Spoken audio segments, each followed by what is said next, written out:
Good evening and welcome. Don't you love it? These really sophisticated game designers, and they can't get their presentation. It's very embarrassing, I must say. Good evening, everybody. I'm Margaret Miller, and I'm so glad to see you all here tonight. I think it's a very exciting evening for us, and I hope a most provocative one for you. Audience and Avatar has been the project of the Institute for Research in Art, the Contemporary Art Museum's new media curator, Don Fuller, for many years. I recall that in the mid-90s, precisely at 5 p.m., I would hear cheers and all variety of vocalizations as Don Fuller, Dave Waterman, and James Roger, with their computers networked, launched their medieval armies to play the fantasy war game Myth. For my generation, it seems that the promise of Star Trek to have the possibility of dematerialization and teleporting have been realized in today's game culture. Not that I'm terribly familiar with it, but I imagine that to be true. Along with a myriad of other responsibilities, including a new baby, Theo, who I think is sitting right in the back row, Don has evolved the concept for this exhibition, and invited 7 international artists to participate. Did I say that that's his new baby? I think I just might have named it. That's their very new baby, Kristen Soderquist and Don Fuller. This exhibition is representative of a moment when artists who have been working in and offering a critical perspective on the game culture and social intersections between media, technology, and society are now becoming recognized by the art world. I am very excited that Don Fuller has been able to realize this timely and provocative exhibition for the Contemporary Art Museum. I want to recognize several of our very special guests tonight, the artists who have been working at the museum for the past week, designing their installations, making studio visits, and talking to our students. Brody Condon, are you in here now? Oh, he'll be right back with it. Okay, good. Is a New York-based artist whose work is featured in our West Gallery under the title of Modifications. Brody will be here in residence in the School of Art and Art History during the spring semester and may work on a project at Graphic Studio. 2 other artists are here. Damiano Colacito, along with his dealer, Stefano Monti from the NT Art Gallery in Bologna. Did you wave appropriately? Good. The third artist that's here is Paul Bichard, a Londoner who has been living and working in Stockholm for the past 5 years. Paul designed a new installation for the Contemporary Art Museum show as part of his Evidencia series, which I think he's going to talk to you about in a few moments. The other artists in the exhibition include Jon Haddock, Eva and Franco Mattes, Phillip Toledano, and Eddo Stern. Don will introduce the premise of the exhibition and the artists participating in it in this discussion tonight more fully in his remarks. Whenever we put together an exhibition, or really any exhibition, it takes an army of people, it seems, to realize the project. Alexa Favada, the Associate Director, always provides very able and competent oversight of the projects. Peter Foe and Shannon Annis, I thank you for negotiating the loans and providing documentation, and I saw you assisting with every kind of detail of the installation. Tony Palms is credited for design of the exhibition, and his wonderful staff, led by Vincent Kroll and students Hiroki Haraguchi, Matt Schlagbaum, and Tony Billick, and did all the work installing the show. I think Don even did part of it. And Noel Smith and Steve Thomas are recognized for assisting with videotaping and community outreach programs. Kristen Soderquist and Summer Smith handled all the promotion and marketing. Sarah Howard, Janie Campbell, Becca Nelson, Dave Waterman, and Randy West are acknowledged for other parts of assisting with the project. This exhibition received, and these days, you know, it's very competitively difficult to get significant exhibition money to fund exhibitions, significant grants.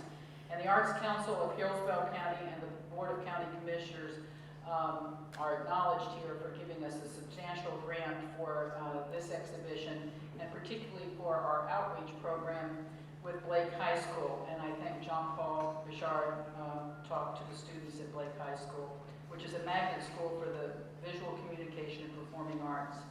I want to also acknowledge my colleagues in the College of Visual and Performing Arts. Our Dean is Ron Jones, our Associate Dean Barton Lee, the directors, Wallace Wilson, who's here tonight, is the Director of the School of Art and Art History. Wade Weeks is the Director of the School of Music. Mark Powers is the Director of the School of Theater and Dance. And I thank them for their support of the Contemporary Art Museum programs. It's now my pleasure and even honor, real honor tonight, to introduce you to Don Fuller.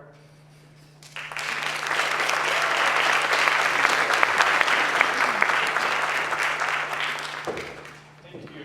I'd say it's wonderful to be here in front of such a crowd, but I like my radio interview today a little better because you couldn't see the people looking back at you. Margaret thanked everybody, but I wanted to just add a little of my own. I want to thank my wife Kristen for nearly infinite patience, and my new son Theo for showing me what's truly important, and our grandparents for making it possible for me to do this exhibition by taking the long hours that are necessary. Margaret's confidence in me is touching, especially because I forgot to share important details about the exhibition with her as we were going along, and she never lost confidence that it would all turn out well. Alexa Pavada, her daily guidance in the arcane art of assembling an exhibition, bringing artwork from all around the world, and come together just on time, I'm sure. I think they're putting the final touches on it right now. And Tony and Vincent for their long hours. They were there till 3 in the morning last night, and everyone else who's been so supportive and letting this happen. I'll be brief, just a little bit about the exhibition so we can hear the artists that we're all here to actually listen to. The virtual and the real are merging ever closer. The fictitious times we live in, artists such as those that we brought together in audience and avatar and modifications are more important than ever. They use their mastery of the language and culture of video games to explore how we see and interact with the world. Some use games or their essential technology to explore their audience's perception. Some use games and the ways of seeing learn from them to explore the tense space between virtual and real, between game space and art space.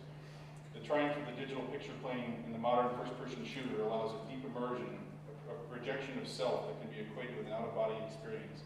The power of the game camera to create and influence psychology within a scene is virtually unlimited. The other extreme are simulator games, real-time strategy games that pull your view back to a god's eye view where you feel you can be omnipotent and control the world.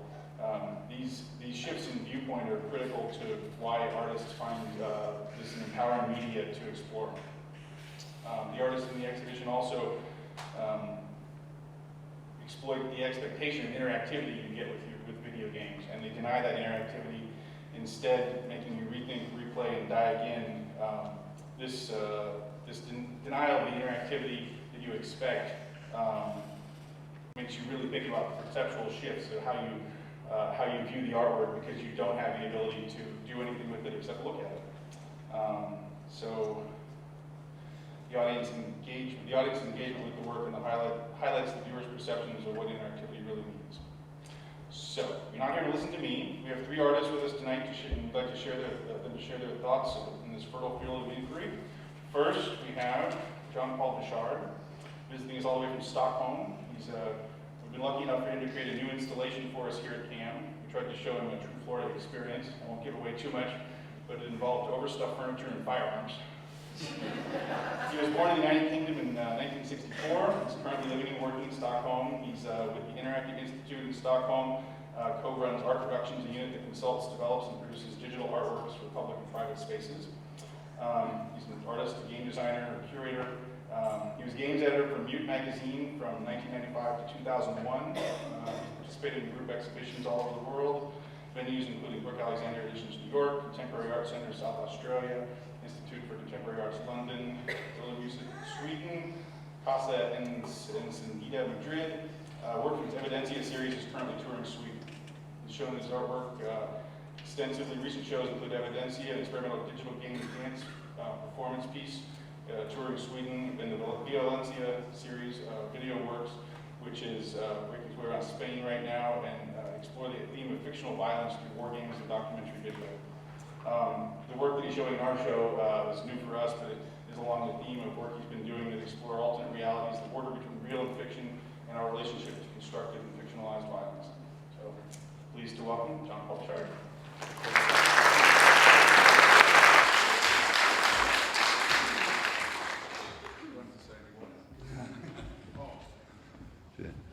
No, hi. Yeah, so Jon Paul Bichard. I must say, first of all, a really big thank you.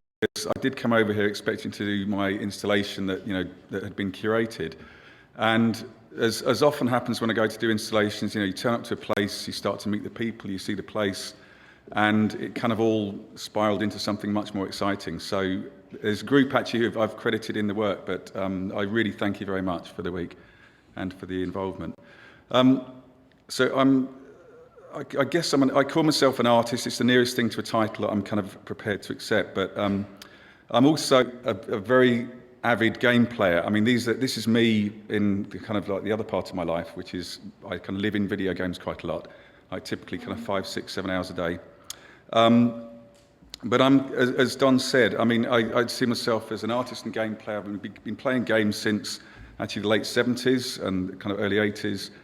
Really, but for me, games kind of started to really hit off in the kind of like the 90s when we had kind of things like Doom and Quake, and when really for the first time you could go into a space, and as Don's saying, you kind of have a presence in a space, you exist in another space, and you can kind of explore the world in a very, very kind of different way, and you're kind of empowered. But also, the interesting thing for me was as well is you could take on roles and you could do things which had no responsibility.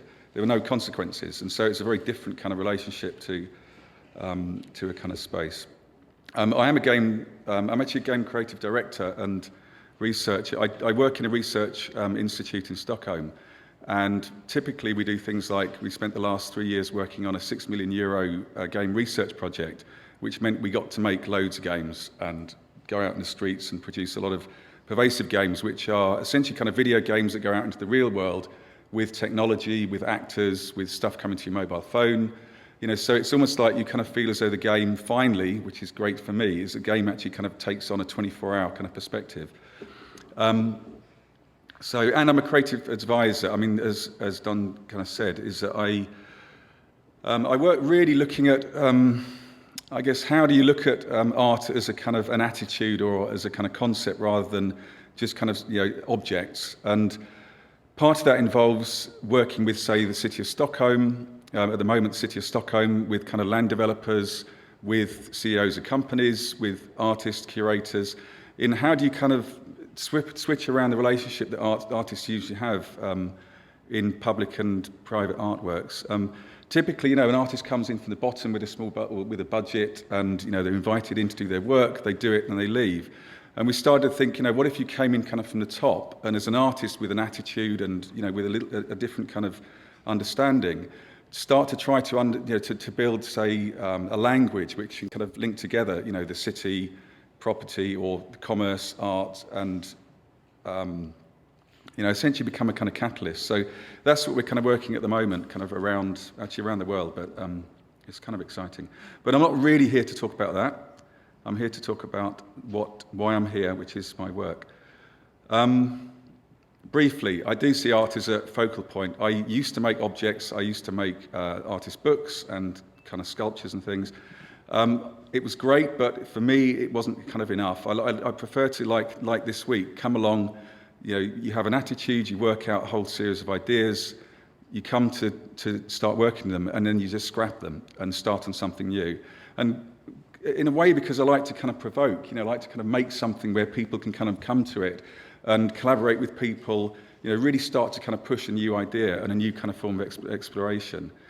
I am fascinated and quite concerned. I've always been a bit worried about violence. And when I was a kid, I was born in 1964. The Vietnam War finished in 72, roughly. And for that whole period, as I was growing up, my parents used to get these kind of colour supplements, but they used to cut out all the pages with anything that was violent on them. And this happened, all through my kind of childhood. Anything on TV was kind of turned off. And so in some ways, it's like I've kind of grown up with this fascination for kind of disaster and, things like blood. And, it's not just because of that, but I think that there's a kind of, the seeds were in that. And I am fascinated with this idea of of place and structure and what happens in a place and how we kind of are empowered in a place and what our relationships are to each other in places. And that I try to kind of do in the game, ironically, by kind of emptying the space out and seeing what happens when people have been in the space. So I did used to work in video games, which a lot of artists have done, using the game as a place to work in and developing ideas that then get shown as a game. And typically I went along with one of these pieces to Lisbon a few years ago. And when I turned up at the gallery, I mean, it's a beautiful gallery, marble floors, glass sides, there's a beautiful garden. And I really felt very bad about, kind of putting up, blacking out the gallery, putting up my kind of piece that I'd kind of brought over with me. And so 3 days beforehand, similar to this, I went up to the gallerist and said, look, I want to do a piece of work. But really what I wanted to do is I wanted to kind of turn the gallery into a video game, like after the game had happened. So there was a kind of this slaughter scene, which was like chicken blood, and it was found, because in the supermarket there were buckets of chicken blood for cooking. So I set up this kind of slaughter scene in one part of the gallery where, something had been either kind of head eaten off or someone had been shot and the body been dragged out at the back and something horrible happened, which you never really got to know, and then dragged back into the garden. And in the garden, essentially I kind of planned out like a game map using this tape. Because at the time, games, first-person shooters were like corridors. You kind of run along the corridor getting from A to B, but the impression was that you had this much bigger space. And so I quite like the idea of, like making a kind of game map out of something which was so kind of immaterial. And at the end of the kind of garden was this beautiful big kind of drain cover that when you opened it up, there was all this kind of sound of rushing water. And that was kind of like the end of the level or the start of the next level. But so really it was kind of, it was what would happen if you had a video game and there was a consequence? What would happen if, I've probably killed, I was trying to work it out in my bed this afternoon, and initially I thought it's probably about 20,000 people, but if I work out how many hours I spend a night and how many years I've been playing, I've probably killed about 500,000 people in the games, which is actually quite kind of disturbing. But the point of it is that what would happen if a game did have a consequence? And that really fed through into this is a point when actually a lot of things came together, Actually, how am I doing the time? Okay, I'll be quick. It brought together this thing of this fascination with kind of disaster and this kind of fear or, fear fascination with violence. And so really, this was kind of, for me, this was the kind of like the turning point for me in my work. But the ironic thing about it was I thought it'd be this kind of quite wild thing, it's like doing a video game in real life. And it turned out to be an extremely sad piece. It really wasn't this kind of dramatic, spectacular kind of work. It was very, very quiet. And it made me then start to think about, about this relationship of real violence to fictionalized violence. In society, we consume narratives about violence all the time. And they are very spectacular. I can kind of shoot another player and their kind of liver will go flying out and blood goes over here and bits of carrion fall on the floor. In real life, if someone comes up and punches you, it hurts, you fall over. There's not really any sound. There's no kind of drama. It's something very kind of banal and very kind of nasty happens and then it's all kind of gone. And I'm really fascinated by that tension between, the banality of real violence and this kind of spectacular, overplayed violence, like in a film, where you get in a car crash, you carry the car on down the road, you get shot 3 times, you jump over a bridge, you keep going, And so the next piece, I did get asked back the next year, which I was very surprised about. But this was then a much more kind of reflective piece. It was like taking like one moment in a video game where literally you kind of stop, you fire your gun, you run off again. And all you've really done is left behind a few bullet cases and a few kind of crushed leaves. But in real life, that again becomes a very, very potent place. It's a very important and in some ways a very terrifying place. As it turned out, coincidentally at the time I did this, there was the Belen massacre in Ukraine, or Belarus, which was, where these kind of freedom fighters had gone in and shot up a bunch of school kids. And, this piece was really, in a way, kind of reflects that, that in a game, this is just like one moment. It's 2 seconds. You stop, you fire, you're off. Real life, that can be someone stops, and if someone's at the end of your gun, if there's, if your gaze is hitting is looking at someone, then they're probably dead. And this is extremely disturbing for me, so I keep coming back to this. And also around about the same time, I was going to work one morning. I lived in London, in the middle of London, extremely busy road, every morning the kind of traffic's going by, there's people. And I walked out of my door and it was silent. And there was just a piece of very thin tape, police tape, just kind of saying, police line, do not cross. And it was extraordinary, this amazing busy road was suddenly just this kind of sterile wasteland. It was just quiet, a few people walking around, a truck, a motorbike, some glass and some blood. And it made me kind of think that, outside of that piece of tape, which I could have broken easily, but, there's a taboo, I can't go through that space. Outside of it, a cigarette butt or a piece of glass or something is rubbish.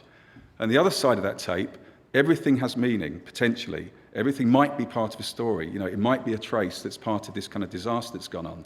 And then literally 10 minutes later, the tape comes down and that piece of blood on the road or those kind of skid marks which have been measured or the glass that gets kind of, it just gets swept to the side and it's rubbish again. And so that for me was quite magical, that, that somehow that these things take on like a kind of a story or that they become fragments of something that's has or hasn't happened. So they're the bullet cases. I took a little bit of, in this series, this is just the same series, I took a little bit of diversion. I was asked to be in a show with some really kind of very well-known British photographers. And I was the kind of token video game artist, which I really don't like. I don't like being a token.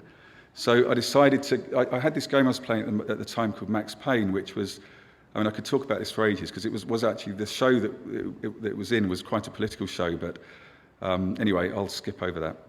But anyway, I love this game. I'd played it a lot, but I decided that for this show, I wanted to do a real photo shoot in a video game. And for that, I kind of played the game a lot. And it was an amazing game. You had these kind of lofts up there, these beautiful kind of lofts, and you also had these really kind of dingy, slum houses and these kind of crazy, scenarios and environments.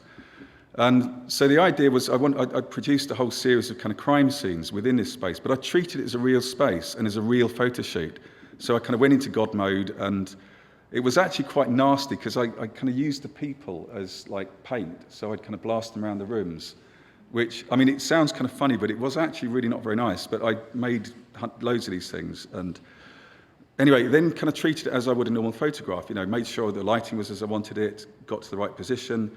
And then I output them, which for me was the most important thing. I output them as real photographs. So they went through the digital process and were output as kind of wet photographs.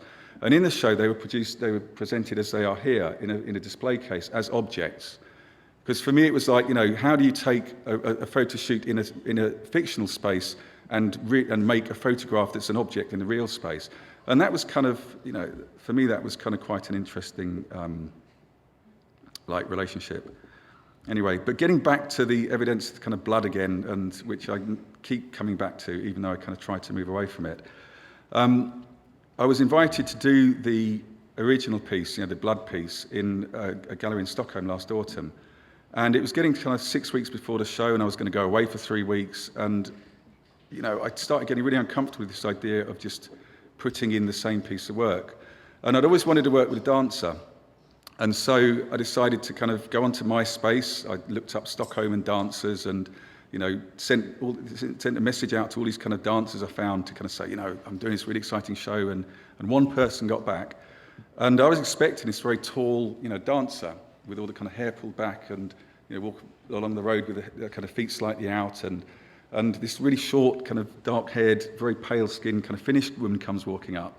But as it turned out, she was extraordinary. She was one of those people that she can lie down at between the kind of wall and the floor and suddenly kind of take on the kind of space there and somehow kind of hold it or be in a doorway and stretch across and take this space really kind of powerfully. And how are we doing? Okay. So to kind of cut a long story short, because I could talk about this for hours, because it was a fascinating process with her. I wanted her to do a dance piece and to collaborate with her on a dance piece. And it was a very structural piece, and I'll show you just briefly the clip, but I'll wind this up. The idea was that she had a number of rules. So when you're going around the dance space, is that when you see a doorway, as she's moving, she has to keep her eye on the doorway, and she can only change her viewpoint when she stops. And she's kind of holding an invisible gun. And really, this was about kind of like trying to have a minimal kind of stripped away kind of game space. And what became kind of really apparent very quickly is that she'd never played a video game. She had a very like in a way problematic relationship to this kind of violence that I was introducing her to. And so we spent these kind of 3 weeks really trying to kind of, I tried to understand her and her understanding of violence and her trying to understand mine and video games. But it turned into this extraordinary kind of process of her empowering herself with violence, or with male violence, as it turned out to be. And that was really, for me, the most special thing. I mean, the performance was great, but there was something about her literally kind of day by day as we're doing the performances and doing the rehearsals. You could see her kind of taking on her own sense of empowerment. And this was really quite a special kind of moment. And it was very funny. At one point, I mean, she's meant to do everything as a headshot, because in first-person shooters, a headshot is the most efficient way to play, because if you get a headshot, the person goes down immediately. And it sounds really gruesome and really violent, but, well, it is. But I mean, it's one of those things in a game. It's about efficiency. It's about how you kind of progress and how good you are and how many kind of points you get. But she was wandering around like this all the time, with an invisible gun, with nobody in the gallery as we're rehearsing. And I just asked her, why? And she just said simply, she said, I don't want to shoot anyone in the head. And she got over that, but again, it pointed out this really interesting point that that power is not just about running around with a gun. It's about how you feel and what you kind of project and how you are in a space. Anyway, I won't say any more. The show isn't this piece. It was meant to be kind of this piece and bits from it, but as I say, it kind of took another very big twist. But this piece is kind of in the show. But I'd just like to show you the video briefly, if I can find it. And I'll just skip the first bit because it's. So the idea, the guy that just came in with the camera, he was essentially, the camera in game. And this is why he's dressed in a kind of white suit to try to be invisible. But he really kind of represented one of the camera. There were 3 cameras, one of the kind of the in-game viewpoints. And this was actually a lot darker as well.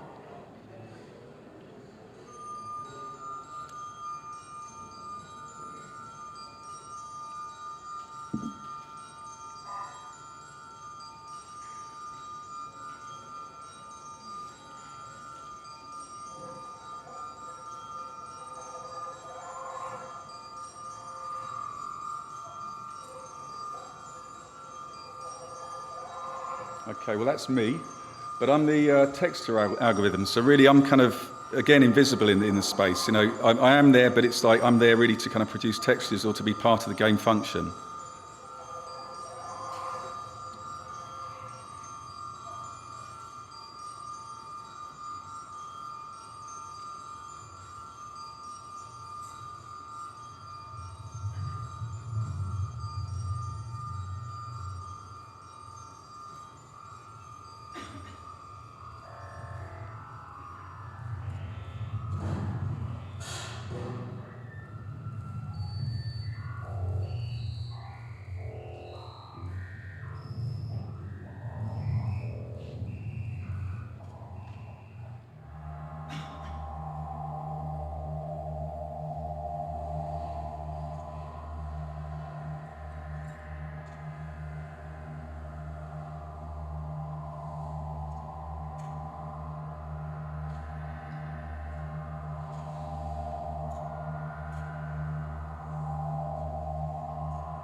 And what happens here, there's an invisible opponent comes in. So she has an invisible gun, there's an invisible opponent. But what the idea is that when the only way you can tell where the opponent is where she's actually, her viewpoint is, where she's gazing and pointing the gun, and where the blood kind of happens on the wall. So it's like an implied other person in a space.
No, stop. They weren't meant to clap. Anyway, but okay, that's kind of about it, I think. I mean, the best thing, literally two things about that is that one was, it was the kind of start of another piece of work, and this kind of relationship with oh no, severed hand. This is in the show as well, but this was, how do I put it? It's my hand holding a game mouse, and in some ways it's like flippantly it's about the only way I could stop playing video games.